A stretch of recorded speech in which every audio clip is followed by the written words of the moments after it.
ଭୁଲରେ ବି ଯଦି ଏହି ମନ୍ତ୍ରକୁ ପଢ଼ିଦେବେ ଗ୍ୟାରେଣ୍ଟି ଦେଉଛି କେବଳ 10 ମିନିଟ୍ରେ ସେ ନାରୀ ତୁମ ପାଖକୁ ଆସିବା ପାଇଁ ବାଧ୍ୟ ହେବ। ଯାହା କହିବେ ତାହା କରିବ। ହଁ ଫ୍ରେଣ୍ଡସ୍, ଏହି ମନ୍ତ୍ର ଏତେ ଶକ୍ତିଶାଳୀ କି କେବଳ 10 ମିନିଟ୍ରେ ପ୍ରଭାବ ପଡ଼ିବା ଆରମ୍ଭ ହୋଇଯିବ। ଏପଟେ ଆପଣ ମନ୍ତ୍ରକୁ ପଢ଼ିବା ମାତ୍ରେ ସେ ଝିଅ ହେଉ ବା ପଡ଼ିଶା ଘର ଭାଉଜ ଛଟପଟ ହେଇ ଉଠିବ। ଯେପର୍ଯ୍ୟନ୍ତ ଆପଣଙ୍କ ପାଖକୁ ଆସିନି, ଆପଣଙ୍କ ସହିତ ସମ୍ପର୍କ ରଖିନି, ସିଏ ରହିପାରିବନି।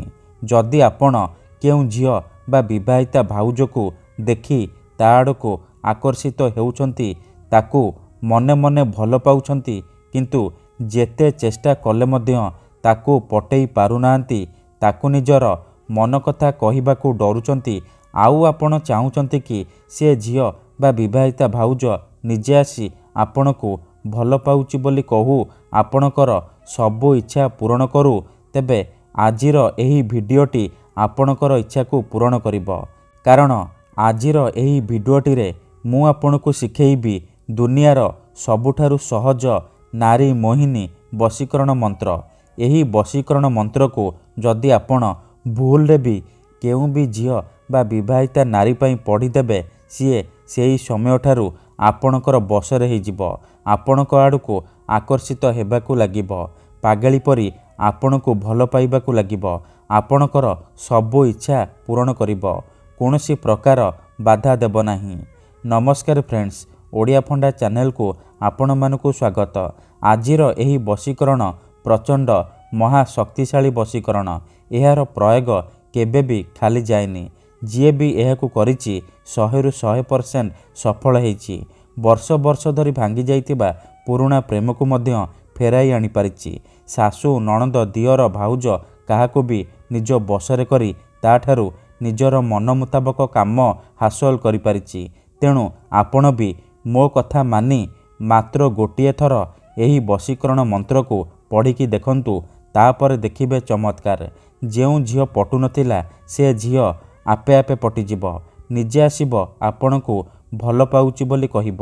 ଯେଉଁ ପଡ଼ିଶା ଘର ଭାଉଜକୁ ଆପଣ ଦିନରାତି ଭାବୁଛନ୍ତି, ସିଏ ହାତ ଧରି ରୁମ୍କୁ ଡାକିବ। ଯାହା ଚାହିଁବେ ତାହା କରିବ। ଆପଣଙ୍କର ସବୁ ଇଚ୍ଛା ପୂରଣ କରିବ। ତେବେ ଏହି ବଶୀକରଣ ବିଧିକୁ ଆପଣ କିପରି କରିବେ, ମନ୍ତ୍ରକୁ ଆପଣ କିପରି ପଢ଼ିବେ, ମୁଁ ଆପଣଙ୍କୁ ଶିଖେଇବି। ସମ୍ପୂର୍ଣ୍ଣ ପ୍ରୟୋଗ ବିଧି ଠିକ୍ ଭାବରେ ଶିଖେଇବି। ଜାଣିବା ପାଇଁ ମୋର ଆପଣମାନଙ୍କୁ ଅନୁରୋଧ କି ଆପଣ ଭିଡ଼ିଓଟିକୁ ମୂଳରୁ ଶେଷ ପର୍ଯ୍ୟନ୍ତ ପୁରା ଧ୍ୟାନ ସହିତ ଦେଖିବେ। କାହିଁକି ନା ଅଧାରୁ ଛାଡ଼ିକି ପଳେଇଲେ କିମ୍ବା କାଟି କାଟି ଦେଖିଲେ ଆପଣ କିଛି ବି ବୁଝିପାରିବେନି। ପରେ ଆପଣ କମେଣ୍ଟ କରିବେ, ଗୁରୁଜୀ ଆପଣଙ୍କର ବଶୀକରଣ କାମ କରୁନି। ଦେଖନ୍ତୁ, ମନ୍ତ୍ର, ତନ୍ତ୍ର, ଯନ୍ତ୍ର, ବଶୀକରଣ ଇଏ ଏମିତି ସେମିତି କାମ କରେନି। ମନରେ ସମ୍ପୂର୍ଣ୍ଣ ବିଶ୍ୱାସ, ନିଷ୍ଠା ଆଉ ଏକାଗ୍ରତାର ସହିତ ଆପଣଙ୍କୁ ଏହି ବଶୀକରଣ କରିବାକୁ ପଡ଼ିବ। ତେବେ ଯାଇ ମୁଁ ଆପଣଙ୍କୁ ଗ୍ୟାରେଣ୍ଟି ଦେଉଛି ଆପଣ 100ରୁ 100% ସଫଳ ହେବେ। ଯଦି ଗୋଟିଏ ଥରରେ ସଫଳ ହେଇପାରୁନାହାନ୍ତି, ତେବେ ଦ୍ୱିତୀୟ ଥର ଚେଷ୍ଟା କରନ୍ତୁ, ନିହାତି ଭାବେ ସଫଳ ହେବେ। ଆଉ ଗୋଟିଏ କଥା ମନେ ରଖନ୍ତୁ, ମନରେ କୌଣସି ଖରାପ ଉଦ୍ଦେଶ୍ୟ କିମ୍ବା କୌଣସି ଖରାପ କାମ ପାଇଁ ଆପଣ ଏହି ବଶୀକରଣ ମନ୍ତ୍ରକୁ ପାଠ କରିବେନି ବା ପଢ଼ିବେନି। କାହିଁକି ନା ଏହାର କୌଣସି ପ୍ରକାର କାଟ ନାହିଁ। ଯେଉଁ ଝିଅ ବା ବିବାହିତା ନାରୀ ଉପରେ ଆପଣ ଏହି ମନ୍ତ୍ରକୁ ମାତ୍ର ଗୋଟିଏ ଥର ପଢ଼ିଦେବେ, ସିଏ ସାରା ଜୀବନ ପାଇଁ ଆପଣଙ୍କର ବଶରେ ହେଇଯିବ। ଆପଣଙ୍କର ଗୁଲାମୀ କରିବ। ଆପଣ ତାକୁ ଯାହା କହିବେ, ଯେମିତି କହିବେ ସିଏ କରିବ। କୌଣସି ପ୍ରକାର ବାଧା ଦେବ ନାହିଁ। ଆପଣଙ୍କର ସବୁ ଇଚ୍ଛା ପୂରଣ କରିବ। ଏହି ବଶୀକରଣ କରିବା ପାଇଁ ଆପଣଙ୍କୁ କୌଣସି ପ୍ରକାର ସାମଗ୍ରୀର ଆବଶ୍ୟକ ନାହିଁ କିମ୍ବା କିଛି ବି ପଇସା ଖର୍ଚ୍ଚ କରିବାକୁ ପଡ଼ିବନି। କେବଳ ଆପଣଙ୍କୁ ଗୋଟିଏ ମନ୍ତ୍ର ପଢ଼ିବାକୁ ପଡ଼ିବ। ତାପରେ ଦେଖିବେ ଚମତ୍କାର।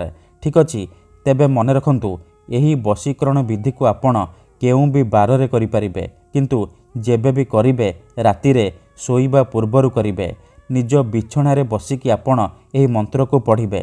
ପ୍ରଥମେ ଆପଣ କ'ଣ କରିବେ, ବିଧିଟି କରିବା ପୂର୍ବରୁ ଭଲ ଭାବରେ ହାତ, ଗୋଡ଼, ମୁହଁ ଧୋଇକି ସଫା ବସ୍ତ୍ର ପିନ୍ଧିକି ନିଜର ଶୋଇବା ବିଛଣା ବା ଶୋଇବା ସେଜ ଉପରେ ଆପଣ ବସି ପଡ଼ିବେ। ତାପରେ 2ରୁ 3 ମିନିଟ୍ ଆପଣ ଆଖି ବନ୍ଦ କରିକି ସେଇ ଝିଅ ବା ନାରୀ ବିଷୟରେ ଭାବିବେ। ତାର ମୁହଁକୁ ନିଜ ମନରେ ଭାବିବେ। ତାପରେ ଏହି ମନ୍ତ୍ରକୁ 21 ଥର ପଢ଼ିବେ। ଓମ୍ ନମ କାମାକ୍ଷା ଦେବୀ ଆମୁକଂ ମେ ବଶ୍ୟମ କୁରୁ କୁରୁ ଫଟ୍ ସ୍ୱାହା। ଆମୁକଂ ଜାଗାରେ ଆପଣ ସେଇ ଝିଅ ବା ସ୍ତ୍ରୀର ନାମ କହିବେ ଯାହାକୁ ଆପଣ ପଟେଇବାକୁ ଚାହୁଁଛନ୍ତି। ମନ୍ତ୍ରକୁ 21 ଥର ପଢ଼ି ସାରିବା ପରେ ଆପଣ ପବନରେ ଗୋଟିଏ ଥର ଫୁଙ୍କିଦେବେ। ଏପଟେ ଆପଣ ମନ୍ତ୍ରକୁ ପଢ଼ିବା ମାତ୍ରେ କେବଳ 10 ମିନିଟ୍ରେ ପ୍ରଭାବ ପଡ଼ିବା ଆରମ୍ଭ ହୋଇଯିବ। ସେହି ସମୟଠାରୁ ସେ ଝିଅ ହେଉ ବା ବିବାହିତା ଭାଉଜ ଆପଣଙ୍କ ଆଡ଼କୁ ଆକର୍ଷିତ ହେବାକୁ ଲାଗିବ। ମନେ ରଖନ୍ତୁ, ଏହି ବଶୀକରଣକୁ ଆପଣ ଲଗାତାର 3 ଦିନ ପର୍ଯ୍ୟନ୍ତ ରାତିରେ ଶୋଇବା ପୂର୍ବରୁ କରିବେ। ତାପରେ ଦେଖିବେ କିପରି ସାରା ଜୀବନ ପାଇଁ ସେ ଝିଅ ହେଉ ବା ବିବାହିତା ଭାଉଜ ଆପଣଙ୍କର ବଶରେ ହୋଇଯିବ। ଧନ୍ୟବାଦ।